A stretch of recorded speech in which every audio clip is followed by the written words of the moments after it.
नमस्कार दोस्तों, मेरे भाई एवं बहनों, माता पिताओं, चाचा चाची, नाना नानी, मेरे से छोटे बड़े, मेरे उम्र के सारे भारत के लोगों को मेरे ओर से प्रणाम है, नमस्कार है दोस्तों। मैं ग्राम पंचायत हंगुआ से हीरालाल नेताम, मेरे हीरालाल नेताम के नाम से ही मेरा चैनल का नाम है। मैं कोंडागांव जिला बस्तर छत्तीसगढ़ से हूँ। मैं आप लोगों के सामने ग्राम पंचायत हंगुआ का ही पहले का कुछ शेष वाला यहाँ का रणनीति, कुछ ऐतिहासिक बता रहा हूँ दोस्तों।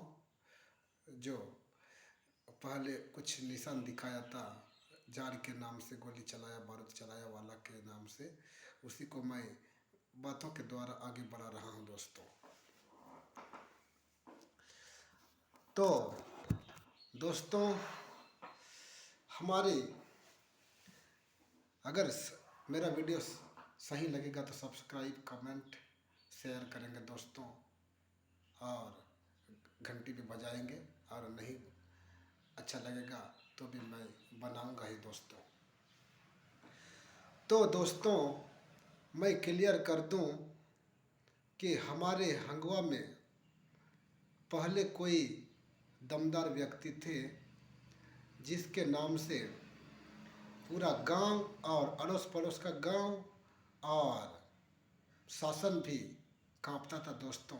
शासन के लोग भी कांपते थे, आ, पुलिस भी कांपते थे दोस्तों, और फॉरेस्ट भी कांपता था। हमारा हंगवा का बात दिल्ली तक गूंज उठा था दोस्तों। क्यों मैं बता रहा हूँ दोस्तों। हमारे हंगवा में, हंगवा ही बोल के नहीं दोस्तों, ये आसपास के बहुत से गांवों में सभी को खेतों की कमी था। आप जानते ही होंगे दोस्तों कि पहले एक जगह में फसल नहीं होता था तो गांव छोड़कर दूसरे गांव में जाकर खेत बनाकर फसल उगाया करते थे दोस्तों। धान चावल उगाया करते थे दोस्तों, दलहन तिलहन जो भी हो। तो वहाँ भी अगर फसल नहीं होता है तो दोस्तों फिर दूसरे गांव में जाया करते थे दोस्तों। अगर कहीं कुछ झगड़ा भी होता है तो दोस्तों उस लाइन में भी छोड़कर चले जाते थे दोस्तों। तो उसी प्रकार दोस्तों, हमारे हंगवा में भी पहले बहुत गरीबी था दोस्तों, अभी भी गरीब है, खास करके मैं भी गरीब हूँ। आप और क्या मैं सच्चाई बताऊं दोस्तों, मैं भी गरीबी हूँ और हंगवा के भी बहुत गरीब थे। हमारे हंगवा में अभी भी ज़्यादा से ज़्यादा आदिवासी ही हैं। आदिवासी के अलावा लोहार और राउतगर है, और पूरा के पूरे मुरिया समाज के हैं दोस्तों।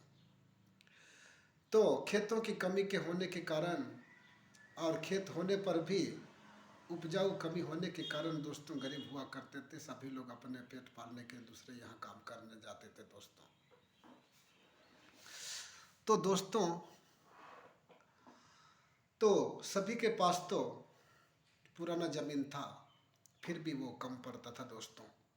लेकिन लोगों को है अन्न की ज़रूरत होता था, अभी भी होता है। तो उसी तरह दोस्तों, हमारे किसी एक युवक ने सोचा कि क्यों ना नया ज़मीन पकड़ा जाए, लिया जाए, और मेरे साथ साथ अनेक लोगों को नया ज़मीन दिलवाया जाए बोल के सोचा दोस्तों। तो उसी हिसाब से सोच कर दोस्तों एक संगठन बना दोस्तों। संगठन बना, उस संगठन को मजबूत करके दोस्तों एक व्यक्ति है जिसका नाम लच्छिन कोराम है। उन्होंने संगठन बनाया, और अपने शक्ति के अनुसार आप सभी लोग जमीन लो। पेड़ भी कटाई हुआ करता था दोस्तों, पेड़ काटे बिना तो जमीन बनता नहीं था दोस्तों। पौधे भी कटाई करना पड़ता है, लकड़ियाँ काटना पड़ता है, तभी ज़मीन बनता है दोस्तों। तो कुछ लकड़ियों को हटाकर काट कर आप सभी लोग अपने हिसाब से ज़मीन नया लिया करो, और जो भी बात है हम साथ मिलकर करेंगे। मैं आप सभी के लिए सामने हूँ बोलकर एक नायक के रूप में, एक मुखिया के रूप में लच्छिन कोराम जो है नया ज़मीन लेने के लिए सबके लिए तैयार हो गए दोस्तों। तो उसके पीछे जो दोस्तों बहुत लोगों ने ज़मीन लिया। यहाँ कितने लोगों का ज़मीन लिया मैं नहीं बता सकता दोस्तों, बहुत लोगों ने ज़मीन लिया। तो ये बात जो है फॉरेस्ट वाले को पता चला दोस्तों। शासकीय तौर पे क्या नाम बोलते हैं वो नहीं पता, लेकिन हमारे देहाती लाइन में और शासकीय के लाइन में भी नाकेदार, डिप्टी रेंजर, डीआरओ बोलते हैं दोस्तों। उन फॉरेस्ट वाले को पता चला दोस्तों, उनके द्वारा हंगवा में आकर इस जमीन के मामले में कई बार समझौता दी दोस्तों कि मत करो, ऐसा मत करो, लकड़ियाँ मत काटो, जमीन मत लो, बोला करते थे दोस्तों। लेकिन हमारे जो मुखिया लच्छिन कोराम हैं वो माने नहीं दोस्तों। अगर हम जमीन लेंगे नहीं तो जिंदा रहेंगे कैसे, अनाज खाएंगे कैसे, अनाज उपजाऊ होगा कैसे, और आप लोग भी तो इसी अनाज को खाकर जीते हो और आप हमको जमीन लेने से इनकार करवाते हो, बोल रहे थे दोस्तों। तो फॉरेस्ट वालों ने कहा कि जितना लिए हो उतना ही काफ़ी है, उसी से कमा लो। तो नहीं नहीं नहीं, हमको चाहिए, मेरे को ही नहीं हमारे पूरे गांव के लोगों को चाहिए, बोल के लच्छिन का शब्द निकलता था दोस्तों। तो क्या से क्या करेंगे बोल के दोस्तों संगठन मिलकर हर दिनों दिन बैठक रखा करते थे दोस्तों कि किस तरह से इस बात को निपटाया जाए, करवाया जाए, जितना सकते उतना ज़मीन लो और बात हम सब मिलकर करेंगे बोल के लच्छिन जो है किया करता था दोस्तों। ये बहकावे की बात नहीं है दोस्तों, अपने हक की लड़ाई थी दोस्तों, जो हम अभी स्थिर पर हैं उनके सहारे पे। तो दोस्तों क्या हुआ, फॉरेस्ट वाले समझाइश दी, फॉरेस्ट वाले का बात नहीं माने, तब इनको तो चाहिए था, अगर मानते तो फिर मिलता कहाँ, इसलिए दोस्तों ज़बरदस्ती कब्जा करना शुरू कर दिया दोस्तों।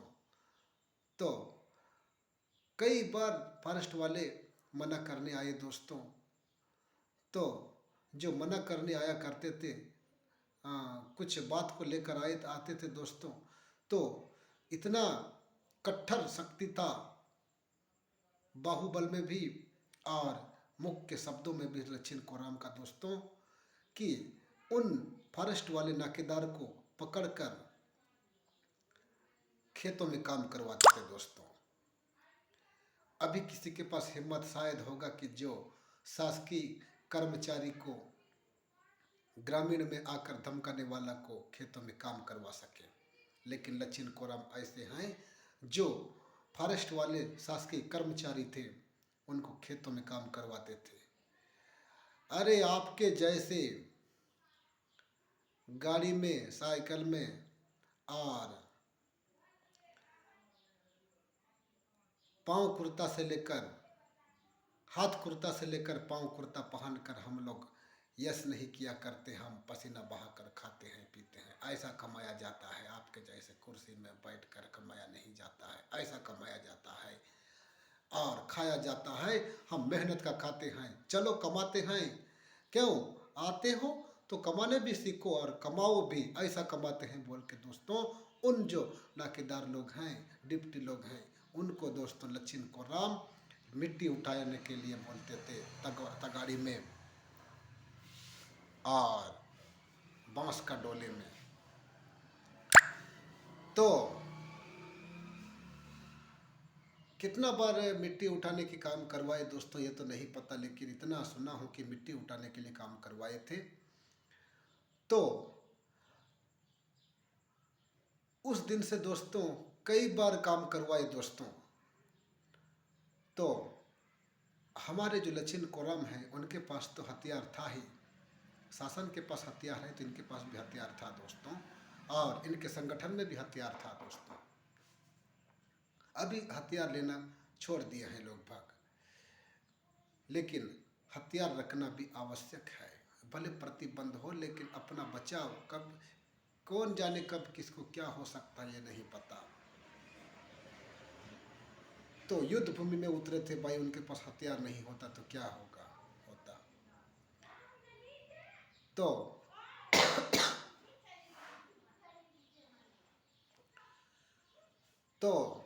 दोस्तों इसी तरह अनेक शासकीय कर्मचारी इनके जमीन लेने के, पेड़ कटवाने के, काटने के निरीक्षण किया करने के लिए आते थे दोस्तों, लेकिन सभी लोग गाली गलौज सुनकर या मार खाकर भी जाया करते थे, और जाओ तुम्हारे सरकार को भेजो, जो होगा देखा जाएगा, ऐसा बोला करते थे दोस्तों। तो ऐसे समझौता को न मानते हुए नहीं मानने के कारण, ऐसा समझौता को नहीं मानने के कारण दोस्तों, भाइयों और बहनों, मेरे भारतवर्ष के लोगों की शिकायत कर दिए थे सीधा शासन में, थाने में और अन्य सरकारी विभाग में दोस्तों। तो इसीलिए दोस्तों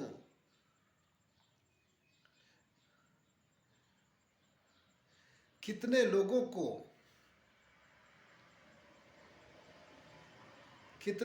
को शासन के, पुलिस द्वारा, सॉरी उसके पहले की बात करता हूं दोस्तों, कि शिकायत करने के लिए दोस्तों किए दोस्तों, इसलिए बड़ा भारी, बहुत संख्या में फोर्स आई दोस्तों हंगवा में। पहले छोटी संख्या में फोर्स आई, उनका भी बात को नहीं माने पुलिस फोर्स को धमकाया गया लचिन कोरम और उनके संगठन के साथियों के द्वारा। तो बड़ा फोर्स लेकर शासन भेजी दोस्तों। तो वहाँ भी समझौता में, पुलिस फोर्स होने के बावजूद भी समझौता में बात नहीं माने दोस्तों, तो लचिन कोराम को सीधा शूट किया गया दोस्तों। शूट किया गया दोस्तों। तो लचिन कोराम को लगा हाथ में, बाह में, और रामिया मंडावी को भी लगा, और अन्य कितने को लगा नहीं पता दोस्तों, लेकिन उस पेड़ को लगकर पार होकर इनको लगा, लेकिन किसी को कोई नुकसानदायक नहीं हुआ दोस्तों। फिर भी इनका भी हारना संभव नहीं हुआ दोस्तों। फिर भी अपना जो धमकी चमकी बात था, जो काम था, वो करने ही लगे दोस्तों। फिर भी दोस्तों क्या करेंगे, उतना गोली कांड चलने के बाद भी दोस्तों, शायद उसी दिन या किसी दूसरे दिन लचिन कोराम के साथ कितने लोगों को तो जेल में ठूंस दिया दोस्तों। जेल में ठूंस दिया दोस्तों। उसमें लचिन कोराम के साथ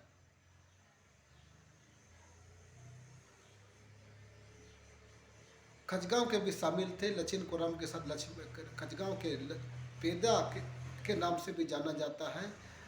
तो वो भी अपने हथियारों के साथ एक संगठन, हंगवा लचिन कोराम के संगठन में शामिल हुए थे और काम करते थे दोस्तों, क्योंकि उनको भी हक की लड़ाई लड़नी थी दोस्तों। तो इसमें लचिन कोराम जेल गया दोस्तों। उसके साथ साथ कितने लोग गए वो नहीं पता, नाम भी नहीं पता मेरे को दोस्तों, लेकिन उसमें मेरे दादा भी हैं, 2 बार गए थे जेल, और लचिन कोराम भी शायद 2 बार गए थे जेल। तो शायद मेरे ख्याल से सुनने को आ रहा है दोस्तों, एक बार बहुत लोगों को ले गए थे दोस्तों। कोंडागांव में बहुत फोर्स थी, कोंडागांव थाने में बहुत फोर्स थी दोस्तों, बहुत लोगों को ले गए थे। वहाँ पर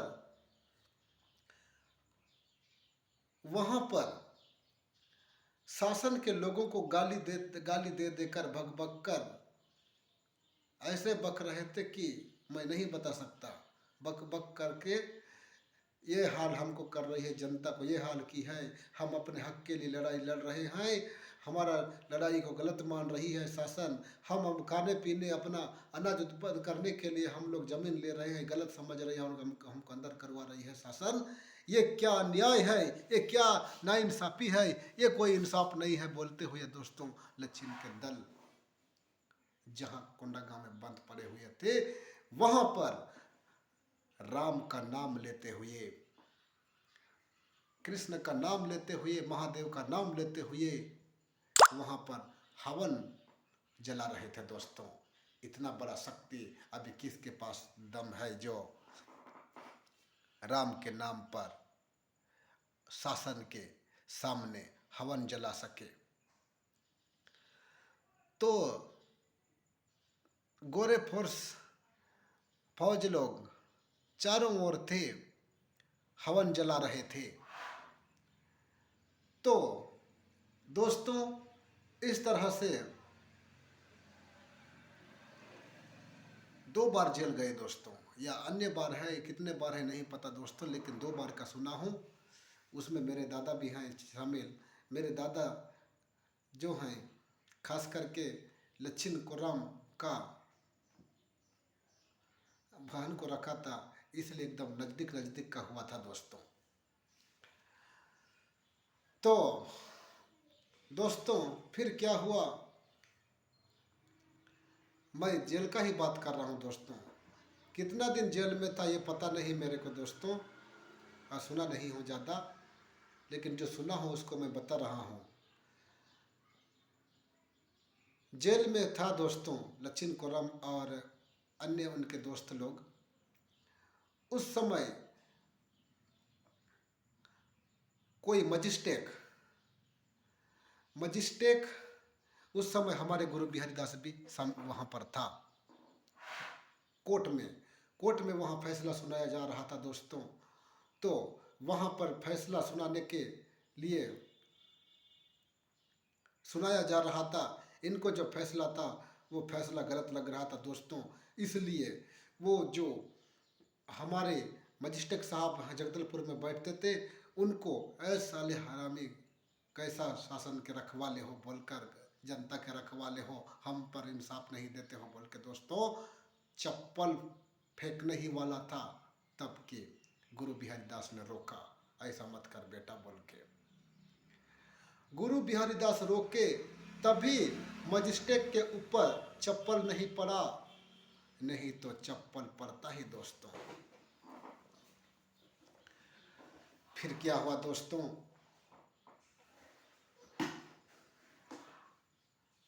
हम जंगल, उनका कहना था दोस्तों हम जंगल के भी रखवाले हैं, गांव के भी रखवाले हैं, हम बस्तर माटी के रखवाले हैं, हम भगत हैं भगत, हम गुरु बिहारी दास के चेले हैं, हम राम का नाम लेते हैं, हम पसीने की कमाई का धन को खाते हैं, ना कि किसी का लूटते हैं।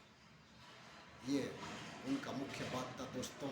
और हमेशा राम का नाम का कीर्तन गाया करते थे दोस्तों। उनका समूह गाया करता था, उनका दल गाया करता था, जिस इतिहास को अभी डुबोया जा रहा है दोस्तों, उसको मैं अभी आप लोगों के सामने यूट्यूब के माध्यम से रख रहा हूँ दोस्तों।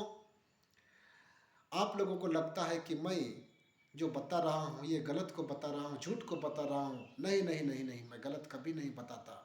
जो भी मैं बताऊँगा, जो भी मोबाइल में सब मैं शेयर करूँगा, गलत को नहीं बताऊँगा दोस्तों, मैं सही को बताऊँगा, जो हुआ है उसी को बताऊँगा। तो बोल रहे थे कि मैं जंगल का रखवाला हूँ, मैं गांव का रखवाला हूँ, मैं देश का रखवाला हूँ, मैं दुनिया का रखवाला हूँ, मैं हूँ भगवान, मैं हूँ देवता। ये उनका बात था दोस्तों। हमको इस सरकार ने पालतू पालतू फंसा कर हमको, हाँ अगर गलत है तो फिर जमीन लेना कोई गलत है तो फिर अन्न खाना भी गलत है बोला करते थे दोस्तों। तो इस तरह से दोस्तों इतना किसी को कोई बात को सुने नहीं दोस्तों। कितने बार जेल ले गए वो नहीं पता दोस्तों। जेल में मारकाट भी हुआ दोस्तों, लेकिन जान से शासन ने भी नहीं मारा दोस्तों। मजिस्ट्रेट को चप्पल फेंकने का दृश्य देखकर मजिस्ट्रेट भी तुरंत उसका केस बनाकर उसको तुरंत रिहा करवा दिया था। और जिस समय इन जाबाज जवानों का जेल जाने का बात हुआ करता था और जेल जाया करते थे, तो उस समय तीजू नेताम नाम का आदमी उनको निकालने जेल तक जाया करता था, थाना तक जाया करता था, उनका केस लड़कर उनको निकालने का काम किया करता था दोस्तों तीजू नेताम। और उनके सहपाठी भी हैं, लेकिन जो तीजू खड़ा हुआ करता था दोस्तों। तो इस तरह ये कई कथा है दोस्तों। तो फिर क्या हुआ दोस्तों, इतना शक्तिशाली हो तुम, इतना आप बात जानते हो बोल कर दोस्तों शासन ने भी सही समझा दोस्तों। शासन ने भी सही समझा। तो उस बात को मैं फिर आगे बढ़ रिपीट कर रहा हूँ दोस्तों कि उस समय कुछ वर्ष बीत चुका था। माला बस्तर के वालों को दीक्षा दिलवाने का समय कुछ समय बीत चुका था, यानी आगे पहले से चल रहा था दोस्तों। तो हमारे बस्तर में किसी ने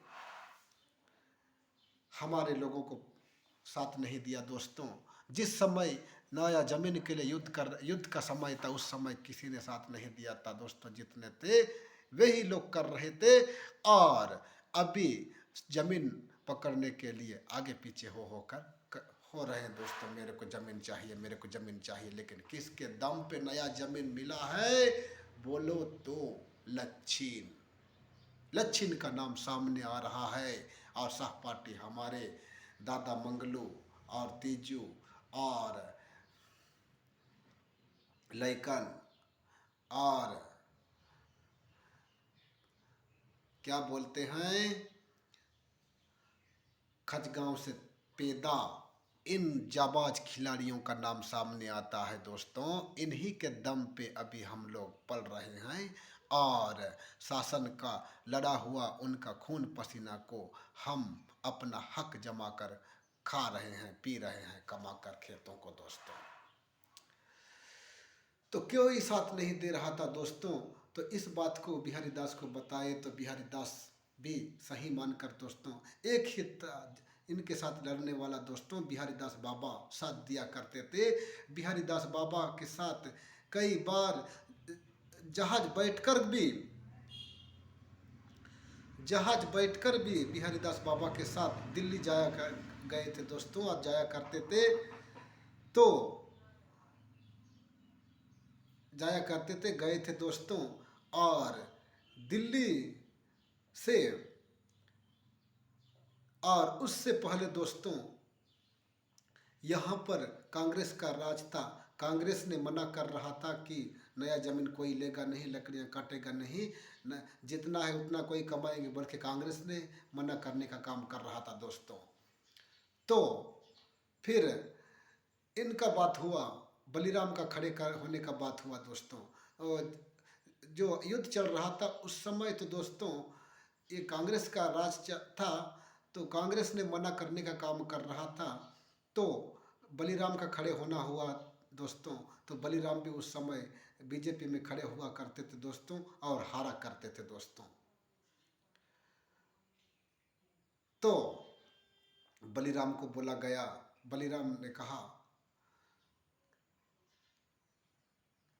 को बोला गया आप बीजेपी के दल में खड़े होकर कमल फूल को खिलाने की बात कर रहे हो, जीतने की बात कर रहे हो, जिताओ बोल रहे हो, तो हम जिताएंगे, आपको राजपद देंगे। तो एक बात अगर मानोगे और करोगे तो शर्त रखा गया दोस्तों। तो बलिराम ने कहा, क्या शर्त है, मैं क्या कर सकता हूँ जीत कर, बोला गया दोस्तों। तो इन्होंने कहा, हमको नया जमीन के लिए लड़ाई चल रही है, इसमें हमको पास होना चाहिए, हमको नया जमीन हक देना चाहिए, नया जमीन मिलना चाहिए, बोले दोस्तों। तो बलिराम ने खड़े हुआ, हाँ हो जाएगा, नया जमीन मिल जाएगा, नया जमीन मिल जाएगा, लेकिन मेरे को जिताओ, बोले दोस्तों। तो इसी नया जमीन मिलेगा बोला हुआ बात को तय मानकर दोस्तों फूल चाप को जिताना शुरू किया दोस्तों। तो उसी दिन से दोस्तों बलिराम कश्यप जीत गए दोस्तों। और बलिराम कश्यप जीत गए, तभी इनके युद्ध को लेकर और बात को मानकर फूल चाप ने ही सभी को पट्टा दिलवाया दोस्तों। बहुत युद्ध चल रहा था लेकिन पट्टा मिल नहीं रहा था, उल्टा जेल जाना पड़ रहा था, लाठी चार्ज पड़ रहा था और गोलियां भी बरस रही थी। कितने बार गोलियां बरसी नहीं पता, लेकिन एक बार का गोलियां बरसा हुआ सुना हूँ, जो किसी को क्षति नहीं पहुंचाया, लेकिन जेल तक गया और लाठियां चार्ज चली थी। जनता के द्वारा भी कोई कमी कसर नहीं थी। तो बलिराम कश्यप को जिताया गया। तो बलिराम कश्यप को बोला गया, देखो हमारा काम होना चाहिए, अगर जीत जाओगे, कुर्सी पर बैठ जाओगे, तो ये मत सोचो कि मैंने सिर्फ वादा किया निभाऊंगा, नहीं नहीं नहीं नहीं, हम जीता रहे हैं, हमको नया जमीन की हक मिलना चाहिए, बोला गया। ये खास करके हमारे हंगवा का ही बात है और ये आसपास का बात है। तो सभी का पुकार को सुनकर, हाँ मिल जाएगा, आप लोगों को पर्याप्त जमीन मिल जाएगा, मेरे को जिताओ, बोला गया दोस्तों। तो ऐसे ऐसे बात को अपने बिहारी दास का बयान भी है बलिराम को, और हमारे लच्छिन का भी है, पेदा का भी है, लैकन का भी है, और अनेक सहपाठियों का बात है दोस्तों, मेरे दादा का भी बात है, अनेक लोगों का बात है कि हमको जमीन मिल जाए अगर तुम जीतते हो, तो बोले दोस्तों। तो उसी बात में एक और बात इसमें जुड़ रहा है दोस्तों। उसको मैं दूसरे वीडियो में बताऊंगा। इसी में डिस्क्रिप्शन में मैं आपको इसी बात को पहले बता रहा हूँ, कैसे फूल चाप और तरीके से जीता उसको मैं बाद में बताऊंगा। लेकिन नया जमीन सबको चाहिए था, नया जमीन के नाम से लोग वोट दिए, तब फूल चाप जो जीतने लगा, बलिराम जीतने लगे, तब सबको पट्टा मिला दोस्तों। तो ऐसे इनका कलंक जो है मिटना शुरू हो गया दोस्तों। उसके बाद क्या हुआ, शासन के लोग और हमारे जांबाज खिलाड़ी लच्छिन कोराम को शासन के लोग भी विश्वास करने लगे दोस्तों। एक शक्तिशाली योद्धा बोलने लगे दोस्तों, कहलाने लगे दोस्तों। और उन लोगों ने एक अपना आदमी मानकर, एक व्यक्ति महापुरुष मानकर दोस्तों बोले कि आप जंगल का रखवाल करो, आपके लिए हम लोग एक गाड़ी ला दिए हैं घूमने फिरने के लिए, तो आप गांव-गांव जा जाकर इस गाड़ी के सहारे बैठकर आप जंगल की रक्षा करेंगे, बोलकर दोस्तों एक इनाम में गाड़ी प्राप्त हुआ था दोस्तों। शायद बीजेपी की ओर से है या कांग्रेस की ओर से, ये नहीं पता दोस्तों। एक गाड़ी मिला था लच्छिन कोराम को, 4 चक्का कार, इसमें बैठकर आप जंगल का निरीक्षण करेंगे, बोल के दोस्तों। तो लच्छिन कोराम ने गुस्से में बोला, नहीं, मैं गांव का हूँ, गांव में रहूँगा, मेरे को कोई इनाम नहीं चाहिए, कुछ नहीं चाहिए, मैं गांव का रखवाल करूँगा, गांव का जंगल का रखवाल करूँगा, मैं अन्य जंगल का नहीं बोल सकता, लेकिन मेरे को कुछ इनाम नहीं चाहिए, बोल के दोस्तों एक लात मार दिया उस गाड़ी को, इनकार कर दिया लेने से। तो दोस्तों फिर क्या हुआ, कुछ लोग जैसे राजा महाराजा के समय विद्रोह चल रहा था, उसी प्रकार दोस्तों लचिन कोराम सबके लिए जमीन के लिए लड़ रहे थे दोस्तों। लेकिन कुछ लोग अभी भी गांव के हैं, वो लोग लचिन कोराम का काम को नहीं मानते थे, वो अलग रूप में काम करते थे दोस्तों। वो लोग वो लोग शासन का बात माना करते थे दोस्तों। लेकिन लचिन कोराम सही कर रहे थे, गलत कर रहे थे, मैं ये नहीं जानता, लेकिन जमीन सबको मिला इसलिए मैं भी सही मान रहा हूँ।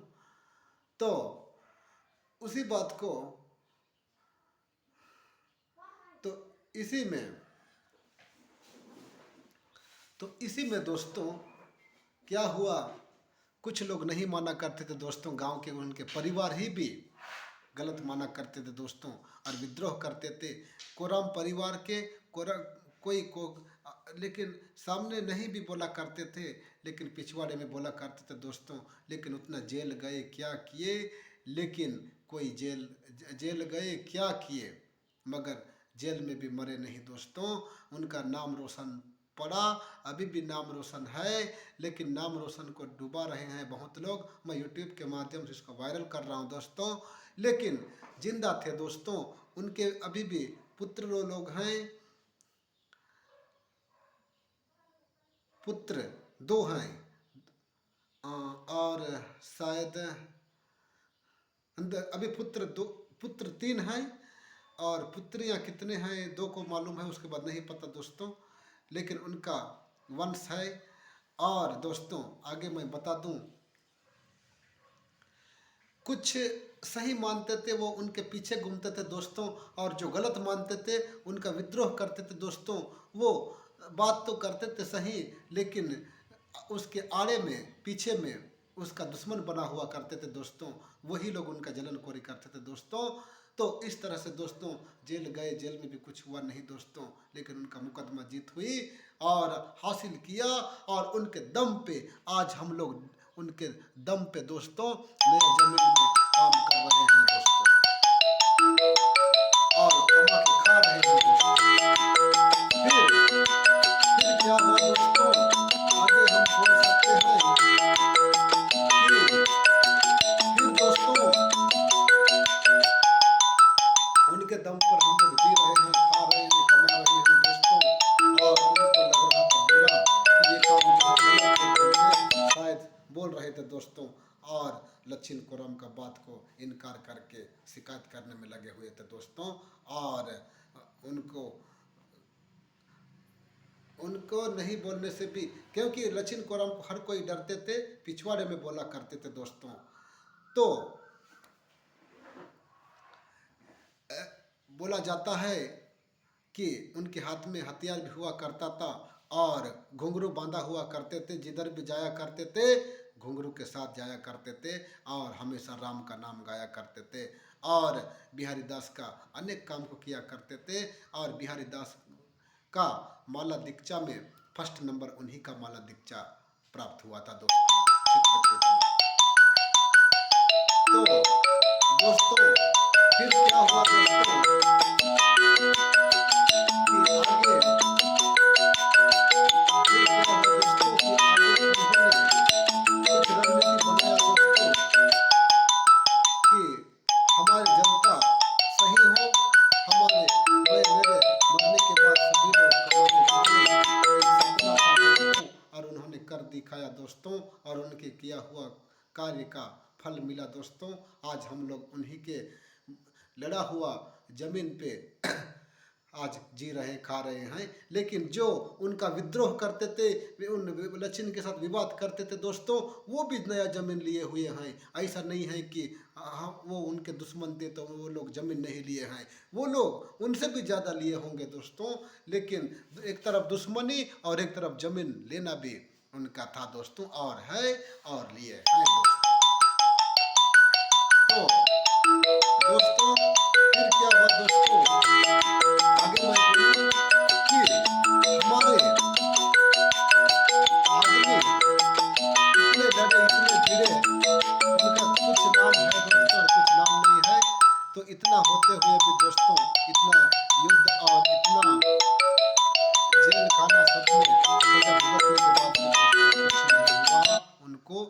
सलामत रहे दोस्तों। लेकिन दोस्तों कुछ दिन उनका सोना अपने बस्ती को छोड़कर एक अलग इलाके में उनके खेत तरफ सोया करते थे दोस्तों। बताया जा रहा है एक छोटा सा छत था, वहाँ सोया करते थे दोस्तों। उनके पत्नी के साथ सोए थे दोस्तों। उधर उनके बेटे लोग सभी लोग अलग उनके घर घर में थे और ये लोग खेत तरफ थे दोस्तों। कि रातों रात में आकर किसी ने अचानक हमला करके मार दिया दोस्तों। बोलते हैं कि खुद मर गया बोलते हैं दोस्तों, लेकिन किसी ने मारा गया दोस्तों। नहीं तो अगर किस्मत होता तो आज भी जिंदा होते दोस्तों। लेकिन इतना जांबाज खिलाड़ी को किसी ने मार दिया दोस्तों। लेकिन उनका जो पत्नी है थे, उनको पता है कि कौन मारा, लेकिन उसको भी दबाया गया दोस्तों कि अगर बताई तो तेरे को भी होगा बोल के उसको बता दिया गया दोस्तों, धमकाया गया। इसलिए उसने भी नहीं बताया दोस्तों। इस बात को थाना तक गया दोस्तों, तो बात करते हुए सरकारी लोग भी बोले इतना खिलाड़ी जांबाज आदमी को किसने मारा, एक बार तो बात बताओ, एक बार तो बताओ कि कौन मारा बोल के उस औरत को भी पूछ के देखे दोस्तों। ये नहीं बता पाई दोस्तों। ऐसे ऐसे इस बात को दबाया गया दोस्तों। लेकिन कोई भी मारा है, लेकिन ये मामूली बात नहीं है। मारा इंसान एक आदमी नहीं मारे, कितने कम से कम 5-6 लोग तो मारे ही होंगे, 10-12 लोग मारे ही होंगे। लेकिन उनको भी झेलना पड़ेगा उसके लिए दोस्तों। ये मामूली इंसान नहीं था, सरकार के साथ लड़ने वाला था, तो उसको ऐसे हत्या किया गया तो ये अच्छी बात नहीं है दोस्तों। लेकिन किसने मारा ये किसी को नहीं पता दोस्तों। लेकिन वो आज तक अगर जिंदा भी होता तो और भी हंगवा कुछ बने रहता दोस्तों। लेकिन बाहर के भी हो सकते हैं, गांव के भी हो सकते हैं, नहीं पता दोस्तों। अगर कोई किसी को पता है भी तो दोस्तों वो भी नहीं बता सकते दोस्तों। लेकिन लचिन कोराम को लास्ट में मारा गया दोस्तों। और ऐसा हुआ दोस्तों, मैं क्या बताऊं। ऐसे हमारे हंगवा में भी जांबाज खिलाड़ी थे दोस्तों। इसके जिनके आज वो चले गए, हमारे दादा भी चले गए, वह लचिन कोराम भी चले गए। उनके साथ लड़ा हुआ लोग अभी भी हैं दोस्तों, बता रहे हैं। लेकिन वे चले गए दोस्तों, लेकिन उनका लिया हुआ ज़मीन का टुकड़ा अभी है दोस्तों, उसमें हम जी रहे हैं। तो इतना ही मेरा कथा था दोस्तों। बहुत कथा है, पूरा तो मैं नहीं बता सकता दोस्तों। लेकिन सही लगे तो कमेंट करें, सब्सक्राइब करें, फॉलो करें, शेयर करें। धन्यवाद।